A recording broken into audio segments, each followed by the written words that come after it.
Xəzər dənizi okeana çıxışı olmayan ən böyük su hövzəsidir. Əslində dünyanın ən böyük gölüdür.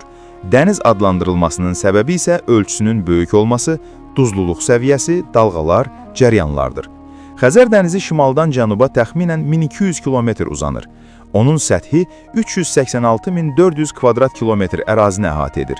Bu, Yaponiya kimi böyük ölkələrdən də böyükdür.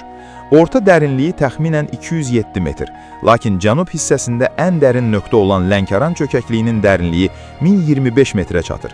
Xəzərdə təxminən 78.200 kub kilometr su var. Bu da dünya səthindəki şirin su hövzələrinin 1/3-ə bərabərdir. Xəzərin səthi dəniz səviyyəsindən təxminən 27 metr aşağıda yerləşir. Xəzər duzludur, səbəbi isə dənizə və okeana çıxışı olmamasıdır. Burada 150-dən çox balıq növü yaşayır və onların çoxu yalnız Xəzərə məxsusdur. Dünya üzrə nərə balığının əsas hissəsi də məhz buradan çıxır. Xəzər dənizində əsasən yosunlar və su bitkiləri yayılıb. Burada təxminən 450-500 növ bitki qeydə alınıb. Xəzər hövzəsi ümumilikdə 10-32 milyard barel aralığında kəşf olunmuş neft ehtiyatına malikdir.